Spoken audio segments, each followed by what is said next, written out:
When emergency first responders were overwhelmed by Los Angeles County's most destructive fire yet, a band of surfers, along with their neighbors and friends, stepped up to defend their home turf in Malibu.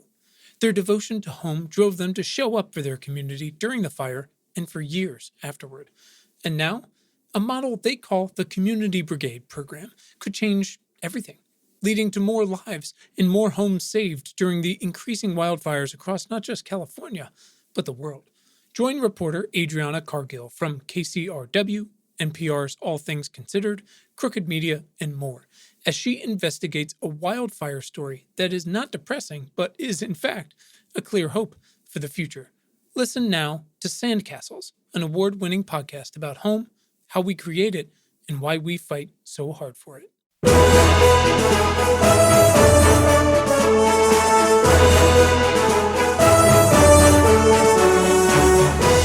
Welcome to Important Not Important. My name is Quinn Emmett. And my name is Brian Colbert Kennedy. Hello, he's back. So happy to be back. He's back. They let you out, huh? Yeah. Well, like a couple weeks, and then I gotta go back. Right. The guy's still outside the door. Perfect. Folks, this is science for people like you who give a shit.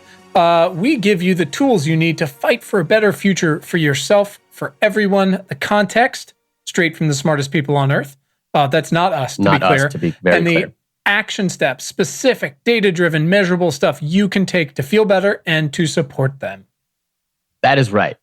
Our guests are scientists, doctors, nurses, journalists, engineers, farmers, politicians, activists, educators, business leaders, astronauts. We had a reverend. I could go on. They're great people, and we're so thankful they spend their time with us every single week. Folks, before we get to it, this is your friendly reminder. A few things. You can send questions, thoughts, feedback, love notes to us on Twitter at ImportantNotImp, all out of characters there, or you can email us at questions@importantnotimportant.com. You can also keep up with the weekly science news, analysis, and action steps with tens of thousands other amazing people at our free weekly newsletter. That's right at importantnotimportant.com. Well said. You're welcome. This week's episode, explaining why we can crush fossil fuel advertising and what you can do to help. That's right. It's a big one. It's super fun to just respond to the American Petroleum Institute on Twitter all the time with memes. That's, I would say, half my job description at this point. It's a delight. Thank you, Mary Heglar. But there's also formal things you can do that are fantastic. And we learned so much today from two gentlemen, JaRel Clay and Jamie Henn. They are among the many awesome humans fighting this fight from the inside out and helping to stop greenwashing where it stands. It was a really great conversation. I was a huge fan of both of them. Yeah, if we could take two things from this conversation, I would say everyone has a role to play. And folks, if you have a suggestion for an instrument that Brian can pick up quickly, we would really appreciate it, and you will understand why. Something like harmonica. We need it. Harmonica's pretty tough. Or the instrument that you play without touching. Okay, we're just going to get to the conversation. Let's listen to the please episode. Send us some feedback. We'd appreciate it. That's it. Let's get into it. Here we go. All right. Our guests today are JaRel Clay and Jamie Henn, and together we're going to help folks understand how to stop fossil fuel advertising, because we can't just focus on the supply side. We can't just focus on the demand side. As with all things we talk about here, it is the kitchen sink method, and advertising and marketing is a huge part of that, kind of like it was with cigarettes. JaRel and Jamie, welcome to the show. Thanks for having us. Great to be here. Absolutely. Yes. All right, gentlemen, how's about a quick intro of each of you? Just real quick, who you are and what you do. Sure. So I'm JaRel Clay, daytime job, digital director at Hip Hop Caucus. Hip Hop Caucus is a national nonprofit focused on fighting the climate crisis, while also having a little fun doing it, tackling racial justice along the way as well. By night, you can catch me at either a jazz club as the world opens up, playing the alto sax, or taking my son somewhere to run around and burn through energy before 8 o'clock when he goes to sleep. That's a little bit about me. Sounds about right. That's wonderful. Wait, do those two things ever coincide? Does he ever come to the jazz club and pick up like a tenor sax? I would or save a lot like of money on daycare and babysitting if that was the case. But no, I wish. One day, man. Wow. Family band. We'll get there. That's Jamie, so you're cool. up. Yeah, there you go. So my name is Jamie Henn. I am the director of Fossil Free Media, which is a nonprofit communications lab that supports groups who are taking on the fossil fuel industry. So that means we provide PR support, we help design websites, we help do videos, and we help run some of our own campaigns that are focused on trying to disrupt the fossil fuel industry's ability to dominate our media and communications and political landscape, which is why we've been running this campaign, Clean Creatives, which is going after the PR and ad firms that work with the fossil fuel industry to spread climate misinformation. And at night, you can find me Please say the same thing. trying to play a ukulele to my 2-month-old when she won't go to bed. Yes. So JaRel, if you ever need a backing ukulele, you know where to hit me up, man. I'm ready. This is exciting. Where on the spectrum of 1 to 10 are your ukulele skills? Are we like, is it enough for a 2-month-old, or is it not appreciated in its time? I'll say my 2-month-old can't talk back, but she seems to appreciate it. My wife can talk back and seems not to appreciate it. So Okay, that clarifies things. Somewhere. JaRel, I assume that the fact that you're led into jazz clubs mean that your skills are above that Just when it comes to alto quite a sax. bit, but I am enjoying this Clean Creatives band that we're forming here. We have to see what Duncan can contribute to it. Yes. This is fantastic. I There played you go. percussion for like 20 years, but among the things that you're not allowed to do anymore when you have 3 children sleeping in the house is percussion. Brian, do you bring anything to the table? I was just going to say, the listening audience must be wondering, what does Quinn play for his children before they go to bed? The answer is melatonin, but other than that, Yes. I have no answer. I have no children. I have no music to play for anybody. No, that sounds sadder than it is. well, is it? Perfect. Great. Well, we'll work on that. Any ideas, folks? If you have ideas for things Brian can pick up easily to contribute to Here we go. the Clean Creatives family band, it would be great. Going on tour. Moving World's along. opening back up. JaRel and Jamie, we like to start with one important question. Instead of what is your life story, as fascinating as those may be, we like to ask, and if each of you could answer, if you could be bold and honest, why are you vital to the survival of the species?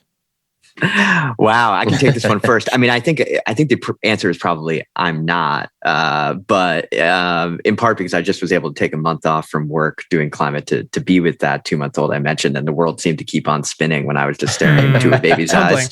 But if I had to think about my contribution, I would say it might be my sort of undying rage at the fossil fuel industry, when others might be tempted to kind of take a step back and say like, hey, maybe the problem's solved. Maybe Biden's got this, or like the solar panels seem pretty cool. Like that E150 is going to save the day. I'm there to remind you that ExxonMobil and all those other guys are not fucking around, and they're still there, and they're still going to fight as hard as they can to maintain their stranglehold over our economy. And I will be there just as angry at them and wanting to take them down till the bitter, bitter end. Beautiful. That seems pretty vital. Yeah, that works. JaRel, are you also the Hulk, basically? I am not the Hulk. I would be what you would consider maybe an encouraging engine in pretty much everything that I do. So folks, I won't compare myself to Olivia Pope, but they do hire me to come in and fix things a lot. When it comes to making sure that we have campaigns that are successful, how they're run technically, usually folks will come to me to make that happen. In terms of why I'm vital to the survival of the species, I would say, again, sort of referencing my son, he's very much interested in the solar system. And the more that I expand my knowledge on that, the more I realize how insignificant we all are as humans. However, I will say that in being that encouraging engine, the reason why encouraging is behind engine is I'm also known to be sort of that shoulder you can lean on. And so I get a lot of I'm that person in the office that everyone vents to and wants it to be discreet in terms of like who's knowing what. And so you can say that I know pretty much everything about every client that I've ever had. And it's kind of, I'm a whisperer in that sense where you can come to me and I can keep the train moving and you know that everything is okay. I like that. That is a valuable skill. Yes. It's a skill I didn't realize I had until maybe a couple of years ago when someone was like, this is your role in this organization now, right? Like, oh, okay, cool. Like that seems familiar actually. I guess though, and I'm thinking back to like Olivia Pope and Michael Clayton, like at what point do the secrets become too much, JaRel? Like when are you just, when is it dangerous? There's nothing whiskey can't fix. That applies. That's tattooed on my back. Pretty much. Yeah, that's 100%. That's literally Brian's job. Awesome. Well, I appreciate you guys sharing all that. So yes, here's why I wanted to have this conversation today, and kind of where I hope we'll go with it. An increasing over the past couple of years, but fundamental premise of our mission here is that these problems and the opportunities we're facing are, on the whole, systemic and designed to be that way. And they are so entrenched and unequally entrenched into our economies and our societies. So to understand and then disassemble them and then to build new stuff requires this table stakes assumption that we have to attack them from every angle, right? And that's what you two are doing again separately and together at times. Because this isn't just about, and we saw this week in courtrooms and boardrooms, it's not just about the number of electric cars or buildings or gas lines in new buildings or closing oil wells and next to LA schools or the controlled burns we're not doing or educating girls, right? All the drawdown stuff, right? You guys are going right after their microphone. And I've worked in ads for better or worse. I understand how powerful they can be, but it's also not just ads, right? It's communications on all levels. And that's why I try to make this point to folks. I'm so glad to see what you guys are doing. And I think people are going to really get a lot from this conversation. If you work in PR or marketing or you're a copywriter, you have a part to play here, right? To muzzle the bad, to lift up the good. And so my goal is to really understand what you guys have learned and how you're applying your specific backgrounds and skills to this unique but fundamental part of the problem, how our community can learn from you, and also, again, specifically further enable your work. So let's get to this main question, right? Which is, how do we cut fossil fuel communications, advertising off at the knees? It's a full stack operation, fossil fuel free media. From everything I've gathered, you guys have research and polling and talking points and artist networks and journalists and advocacy, and you produce media. Where are you guys most effective? What parts of the organization are most effective? And also, how do you have time to do all that? Because I'm just genuinely confused as to how that works. Well, maybe I can kick things off and then JaRel can take it from there. So, maybe a little bit of background of where I was coming from will help kind of tell the story on sort of why we're going after it in this way. So, I got started. Yeah, exactly. In the beginning. So, I got involved in climate activism back in college, and then got pulled into what I thought was just going to be like a summer-long gig, causing trouble, and then I go get a real job, and like here I am 15 years later. But I was one of the co-founders of 350.org, which was an international climate campaign that ran a lot of different protest movements and days of action and campaigns, against the Keystone XL pipeline or fossil fuel divestment or big mobilizations like the People's Climate March. And what we were finding was that every single time we started a new campaign trying to raise awareness about climate change or promote climate legislation or talk about the need to divest from fossil fuels, along came this multi-million-dollar PR effort to basically push us back into a box. Every time we tried to make progress, you would see these incredibly well-funded air wars get launched in our direction and beat back the progress that we were trying to make. And so at the beginning of 2020, I left my full-time role at 350 and started Fossil Free Media with the eye towards how do we get better on our end of doing more effective communications? How do we learn from people like JaRel, who've worked in that space, from you all, from artists, from creatives, to bring a kind of more sophisticated sense of what communications could look like for the environmental movement and for climate justice movement? But also, how do we throw a wrench in the gears of the other side's ability to keep putting out this propaganda? The fossil fuel industry is one of the wealthiest industries in the history of the planet. We are not going to be able to fight them dollar for dollar if it comes down to buying ads at the Super Bowl. I mean, they're going to be the ones buying the ads.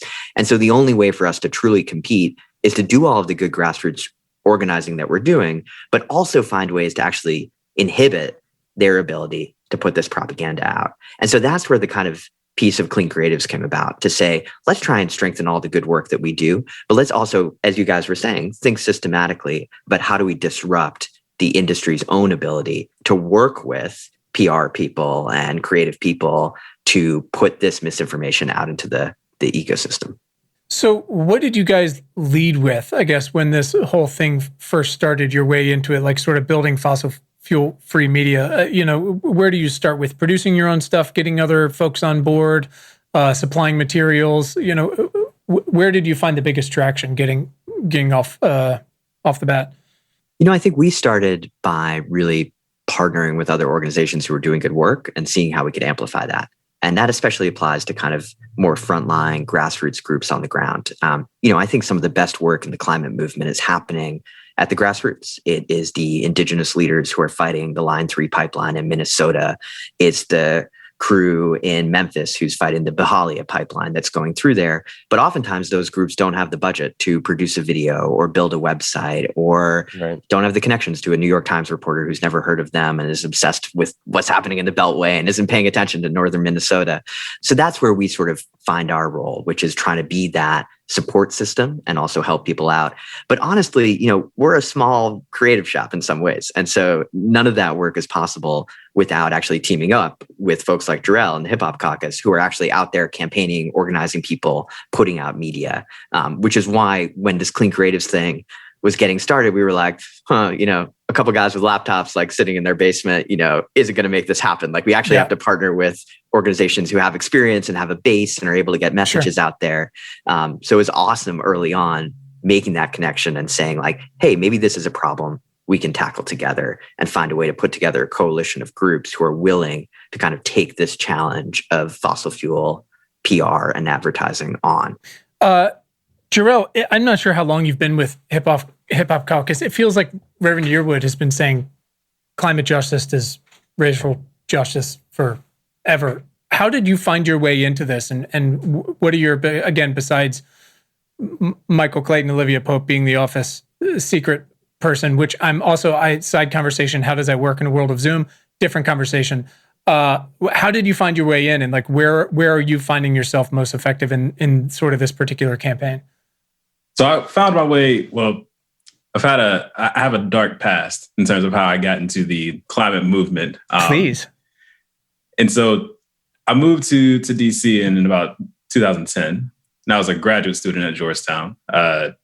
While I was there, someone who worked for Edelman was one of my professors, and they mentioned that I would be really good in their public affairs practice. And I was thinking about it and I said, okay, that sounds good. And so I started there working in their public affairs office as an intern. They had a growing energy and transportation team.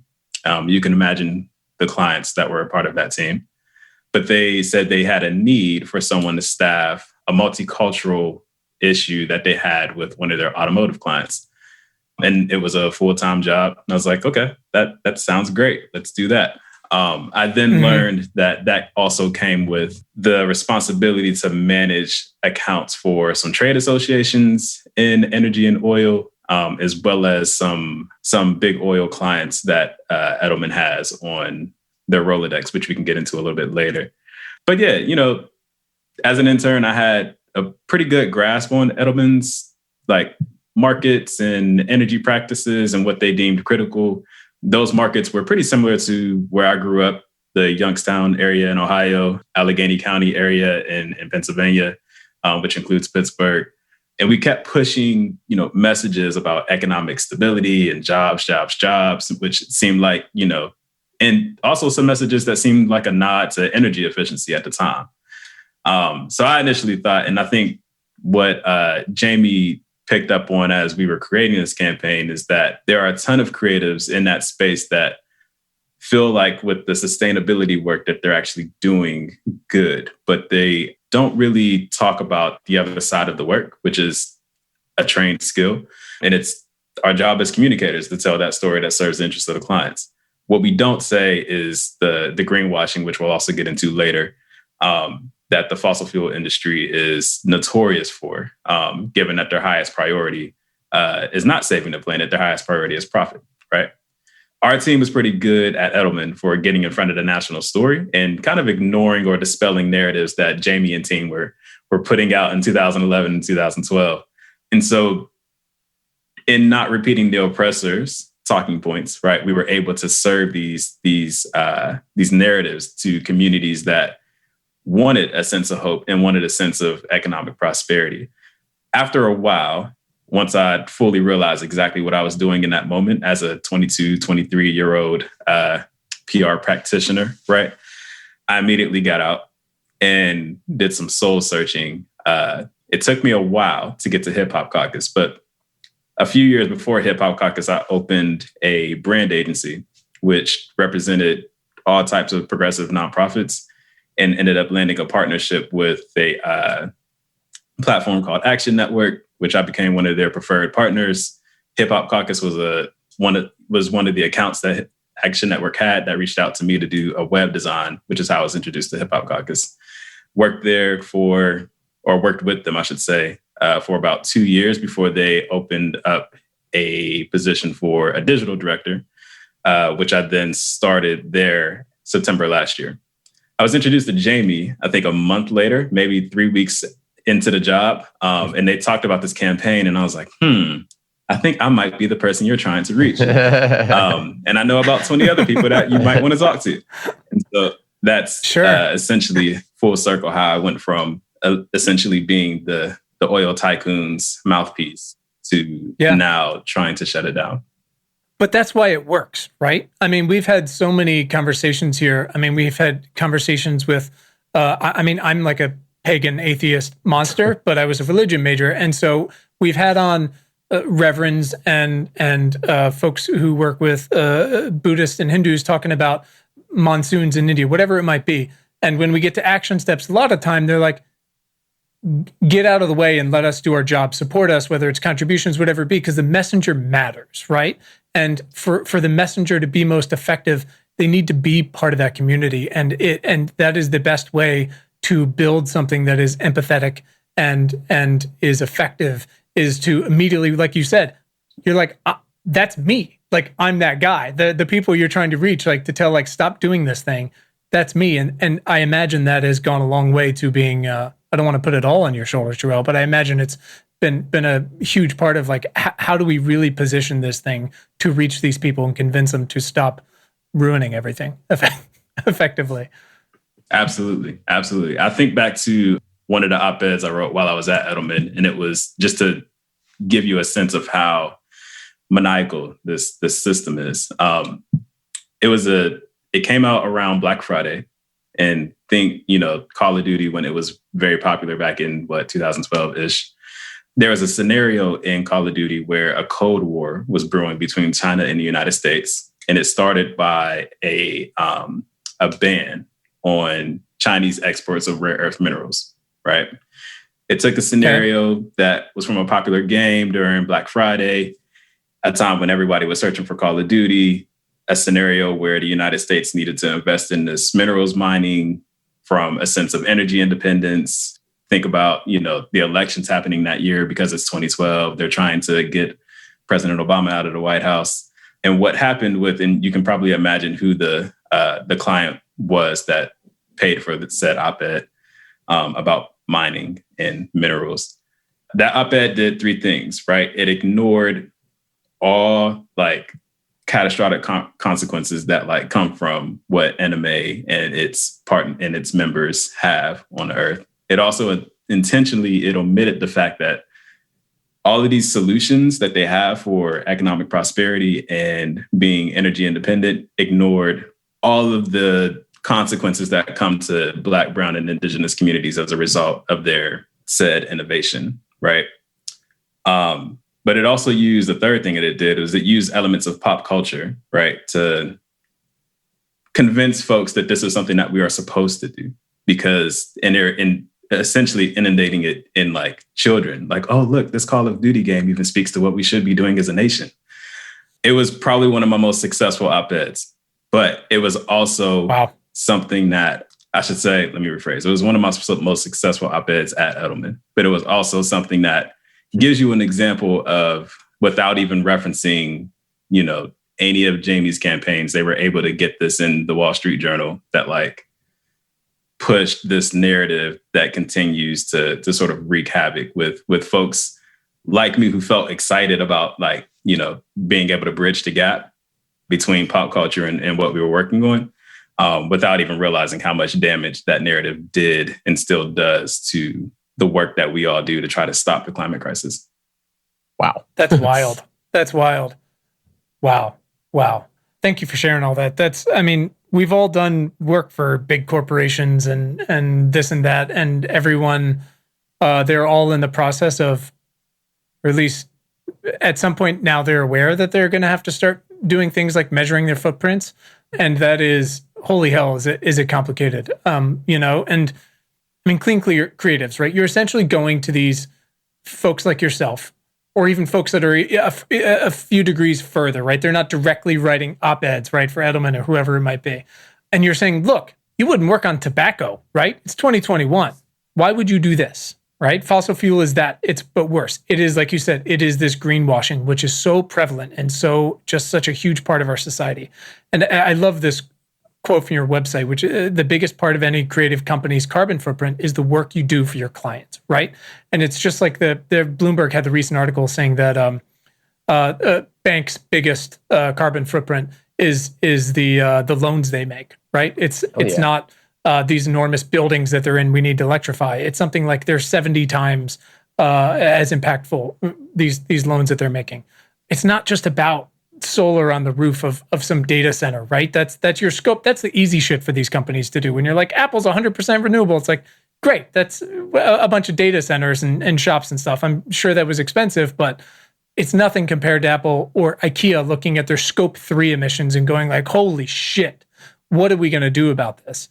But they've also got to sell it, right? They've got to find a way to keep selling these things that they're building, even if it's stuff we love, Apple devices or IKEA Billy bookshelves or whatever it might be, or much worse, right?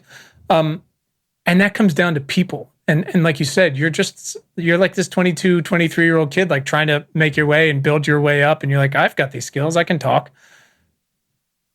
It's very easy without a campaign like this for those of us to ignore, in a way, what we're doing to just get paid and try to make it, especially folks of your age, JaRel, who came up after 2008, 2009 exploded. I mean, the fact that you can get a job in 2012 is amazing because a lot of people couldn't, right?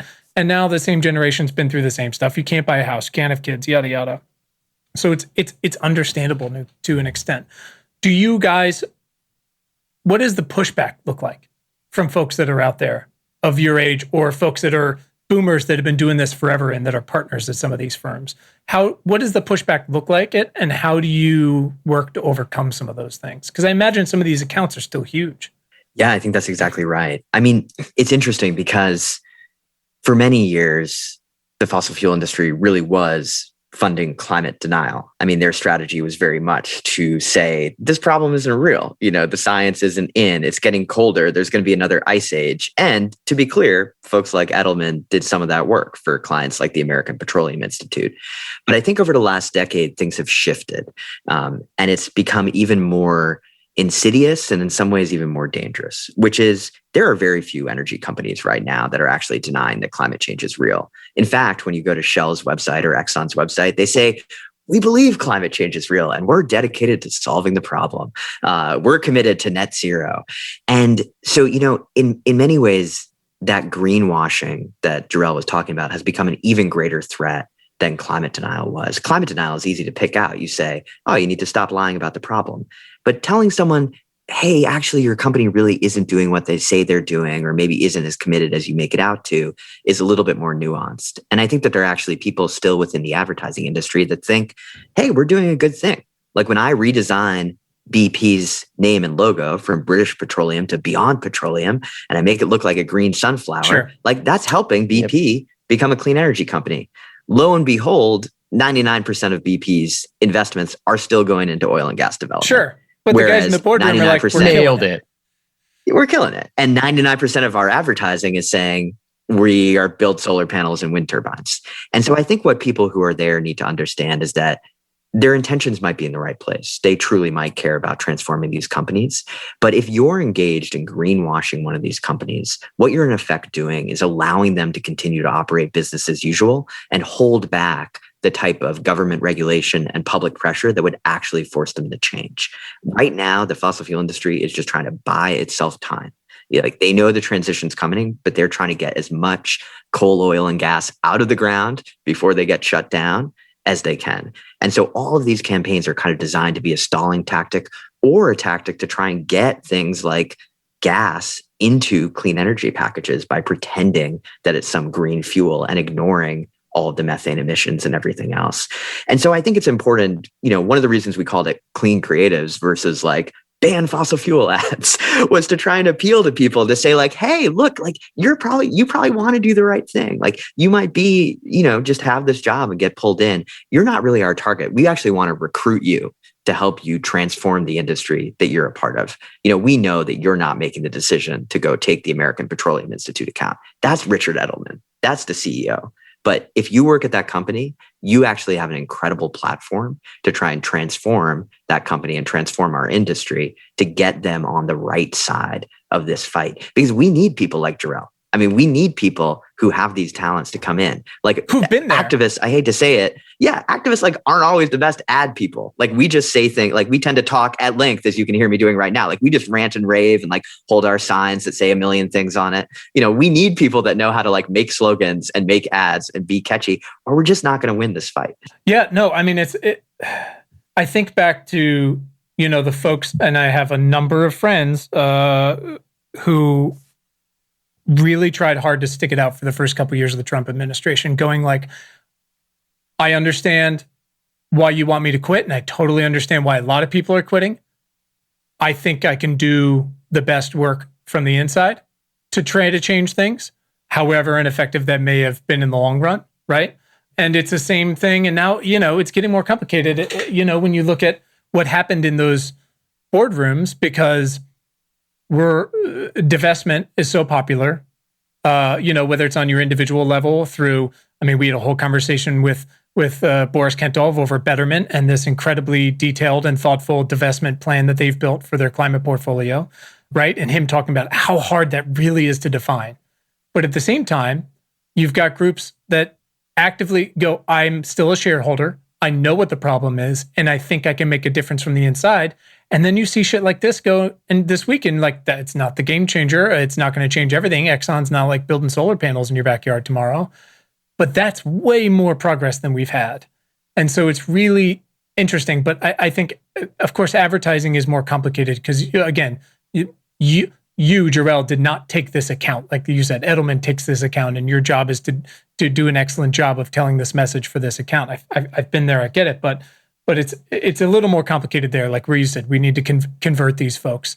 But the point remains, like you said, climate denialism is so easy, but we're past that fight now.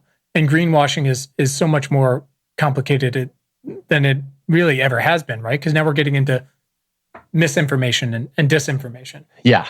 Let's talk about that actually a little bit. I remember seeing the first time I saw that commercial, and it was like beautiful images of Earth and nature and, how much we got to take care of the planet. And then the fucking BP logo came up after that. I out loud was like, what the fuck? That was crazy. But yeah, so, obviously, misinformation, disinformation, been around forever, but they've never had the scaling abilities that they do now, right? And the tech companies in control of these platforms seem at best reluctant or just unable to manage the flood of really dangerously, untrue information. So what role do you guys have in fighting on that front? How would you and how do you, specifically support legislation to rein these companies in? It's a good question because it's a big problem. I'll take a stab and then I'll hand it over to JaRel. Look, there's a number of ways to try and go after this problem. First is trying to obviously disrupt the ability of the industry to make all of this advertising and to run it in highly effective ways. And that means cutting them off from the talented folks at places like BBDO or Edelman or GSD&M, these other firms.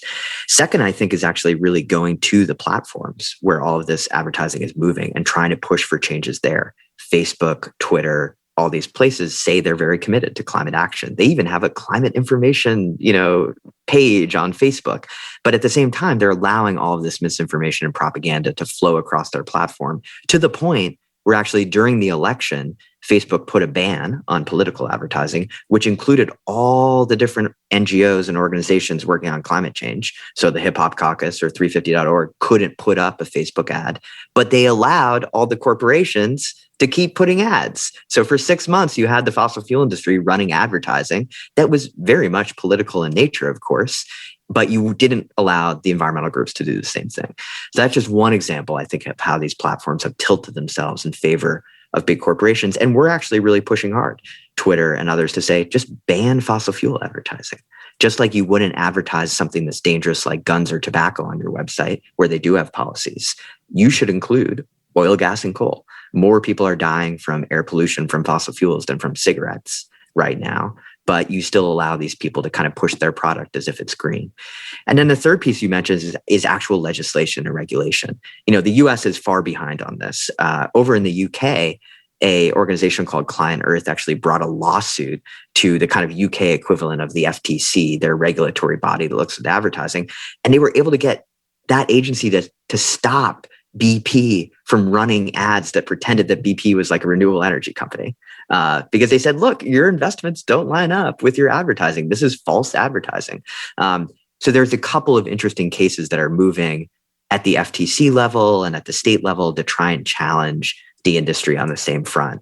Finally, we want Congress to take action on this. The fossil fuel industry and these PR campaigns is perhaps the greatest barrier to climate progress and passing climate legislation. So that's exactly the type of thing that the House Oversight Committee, that senators should be looking into.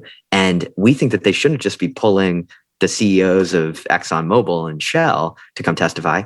Call up the CEOs of these ad companies. Because guess what? If a senator calls up the CEO of an ad industry, those ad guys will suddenly realize, hey, wait, this is bad PR. I don't want to be being pulled before Congress to defend my ties to the big bad oil industry. Better for me to go work with Ford on their clean cars. So I think we're at this tipping point where actually, if we can apply a little bit of pressure because of the way the economy is moving, you're going to see a lot of people peel off and just look at the facts and say, look, the future is in clean energy. I don't want to be doing the advertising and PR for these fossil fuel giants of the past. JaRel, I'm curious. All of us know, again, especially if you've worked in advertising and marketing, it's like stories are what get the job done. Statistics just don't move people as much as they should. And yet we have so much information and literally more every day. It's like how much I can put in the newsletter every week about what air pollution does to people, to Black kids in LA who have oil wells next to their houses and their schools and their bedrooms so it doesn't cool down, and they have asthma rates twice the national average, right? Twice white kids. Or how 70% of Black Americans live within 30 miles of a coal plant. Or look at Cancer Alley, right? And all the, because people, one's like, oh, well, electrify cars, it's fine. They'll just do plastic and they'll make it in these refineries and continue to kill people. But we've also got stuff like, look, I'm 45 minutes from Richmond, like one of the most redlined communities in America historically, where there's just parts of the city with no trees. And that's not necessarily on the fossil fuel companies, but part of that is because we built highways to cut the city in half, and we built highways for cars, which is oil companies. You read the history of Los Angeles and you're just like, oh my God, it was full of trains at one point. Where does we have all these statistics, and so many of them are about the marginalized communities that have suffered and continue to suffer, and especially suffer more now as it's getting hotter. Do these statistics work when Hip Hop Caucus is taking on these issues like urban heat islands, or is it about storytelling? Like, where does someone with your skill set that's clearly valued by a lot of people, where are you most effective? I would say, it really just depends on the audience. And I know that's a very typical answer, I think, coming from someone in communications. But that's where the skill set is, though, is knowing that in the first place, so, right? I mean, in all instances, storytelling is going to be the most effective way to attack the issue. But I would think about it in this sense, as Jamie mentioned earlier, with the work that we're doing in Memphis around the Behavior Pipeline. We have, a former NBA player, a community activist, and a DJ coming together for a community event that brings together the community, but it also, in a tagline that Hip Hop Caucus says a lot, we're good in the streets and the suites. We have to bring the streets together with the folks who write legislation to say, this is the problem, and we're going to present it to you in a way that makes you listen to folks who are most affected by it, so that we can create a solution that not only brings improves the health and wealth of their communities from an economic and environmental perspective, while also making sure that across the board, we are meeting the scientific goals set forth in terms of emissions and carbon and so forth. And the way that we do that is by we have to have someone in the loop who knows the science. I think that would be a misstep to not include that person, but we also know that isn't what is the most impactful story. Having that person, though, allows the folks that we want to pay attention, i.e. the media, i.e. the folks in Congress and in the administration, say that, this is a problem we identified, we mean business, and this is how we solve it. The storytelling comes in when, you take some of that data-driven work and put someone in front of who's experienced that day to day. One of I would say, and this is kind of out of the climate realm, but we do have the Tulsa Centennial coming up on Monday. And as you can probably notice, like the main thing every media outlet is highlighting is Viola Fletcher, who is one of the last living survivors of the Tulsa massacre. Why are we highlighting Viola as opposed to highlighting, The Watchmen or Lovecraft Country or all of these other pop culture references to Tulsa? Is because she has a story that she wants to tell, and she's still fighting. She's had to relive this massacre every day of her life since 100 years ago. Who better to be, a spokesperson for how you create change, not only in Tulsa, but every community that looks like Tulsa across the country. I think if the climate movement does a lot more of that storytelling, we will be a lot more successful sooner than we think in terms of not only solving the climate crisis, but preventing the fossil fuel industry from creating another crisis using any other substance that they can find. I think someone mentioned plastics earlier, in terms of moving to something that we know is just as detrimental. That makes sense. Wow. That makes sense. And of course, Americans, she, again, it's incredible to still have a survivor like that around, but America does a really good job of moving on from things very quickly, clearly. And it's like we look around and there are so few World War II survivors left, and people whose gut instinct, it's the Buzz Aldrin thing, right? Always punch a Nazi.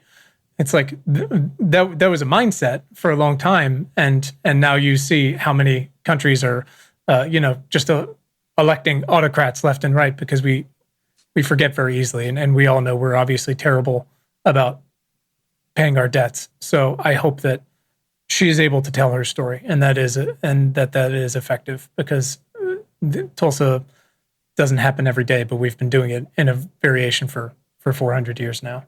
What are the biggest obstacles you guys are running into? Are you having more success with small shops, with these big shops that are more exposed to the PR issues that Jamie mentioned? I'm just curious, as again, we're trying to focus people on like, hey, where can you most make a difference? Is it in their little 6-person shop that's doing boutique work? Where are you guys having the most success and the most trouble? I think we're definitely having the most success with smaller shops coming on board, and really mid-range ones as well. And that's hugely important. So if folks are listening to this and you have a creative agency or you know someone who works in one, there's a pledge on cleancreatives.org that basically just says, we're not going to work with fossil fuel companies or their trade associations or front groups. And that will get you involved in the campaign. And then we love to actually really work with people. Like, we want to make this a creative campaign to change the industry. We also have a pledge for individual creatives. So even if someone isn't working at an agency, or you're like, I'll sign on, but my boss won't sign on. We actually want you even more, because I think that sort of employee organizing inside of those companies is super important. Sure.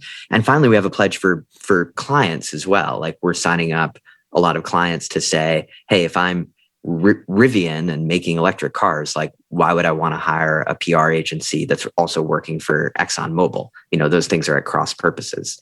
And again, it's worth remembering that if we can get someone like Unilever, say, who has a climate commitment, Unilever does $8 billion with a B of advertising every year. That's far more than the fossil fuel industry does. So if someone like Unilever, if you're listening, called up WPP, their agency, and said, yo, you're going to lose our business if you keep promoting climate denial, that would really help flip the switch. I think the challenge we're running into is just what we've been talking about, that there's still this mindset in sort of an older class of admittedly mostly white men who run these agencies, that they somehow need to keep working with the American Petroleum Institute.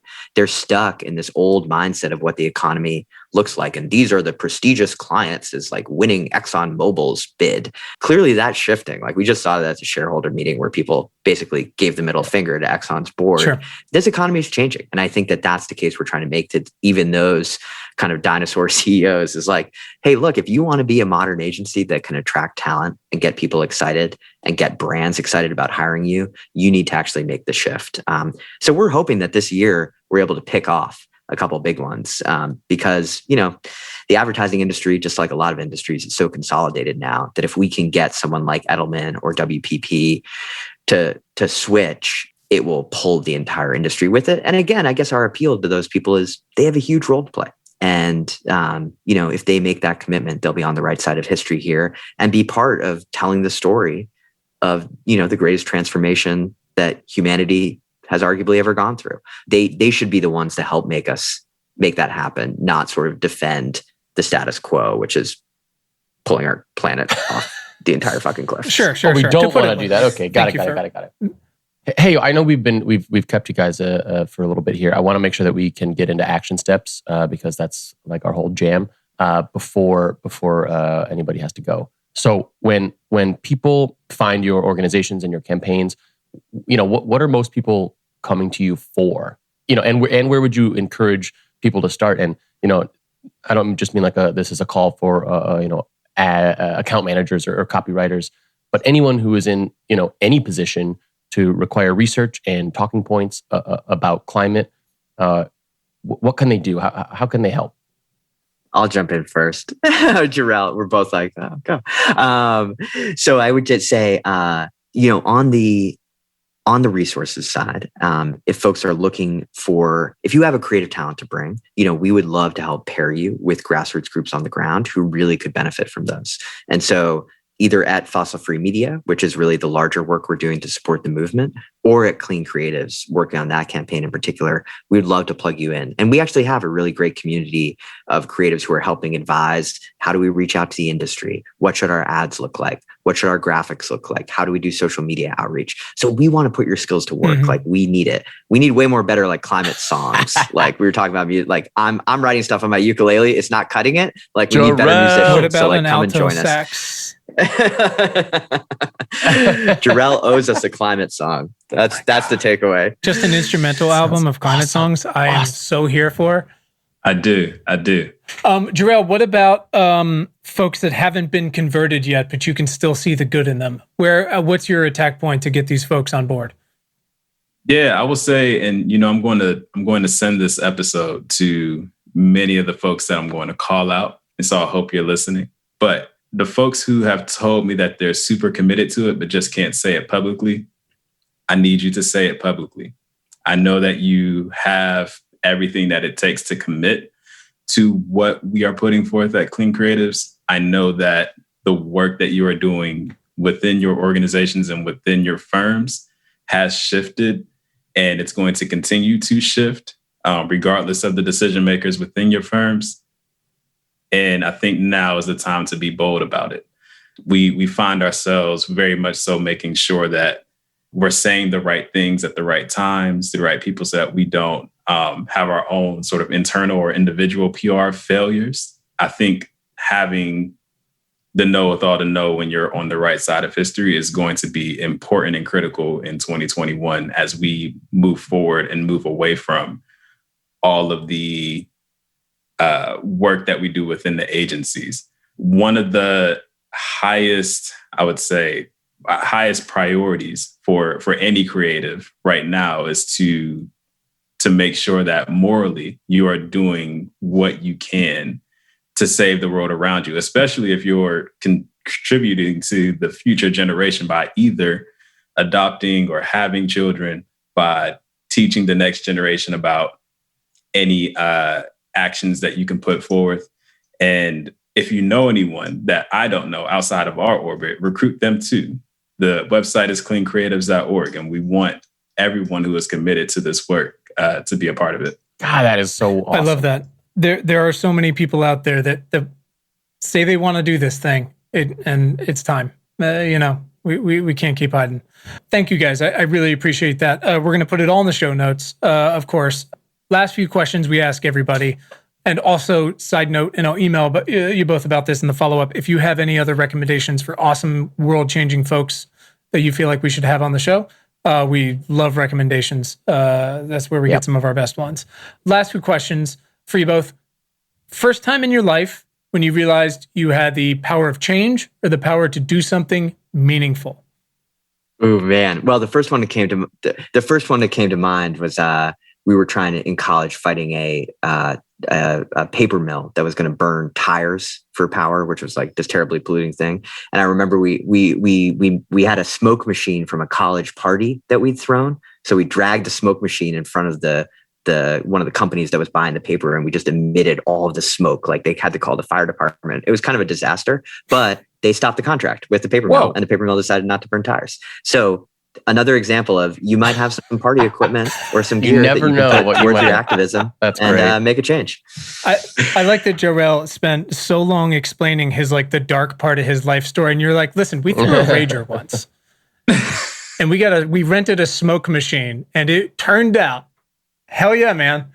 Awesome. JaRel, what about you, my friend?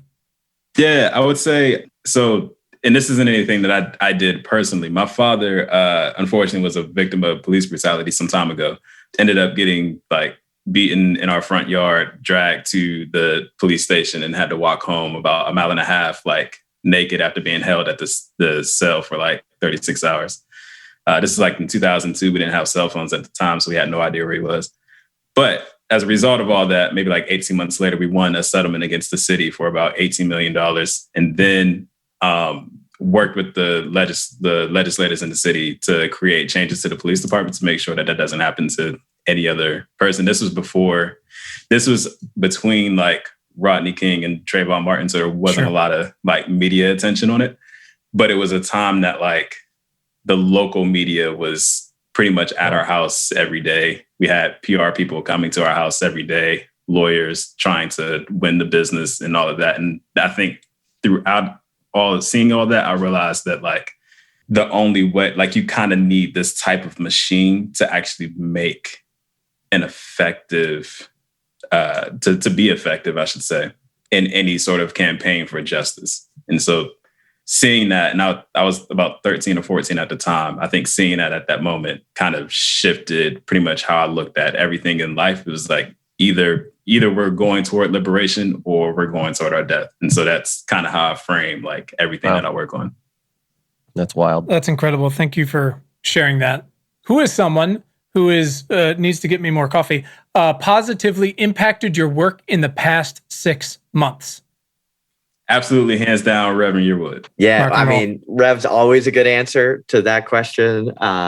And I'll shout out Amy Westervelt, whose podcast, The Mad Men of Climate Denial, was like the informative doc. Like, you have to listen to it. It's incredible. Amy and Mary are coming on the show next week.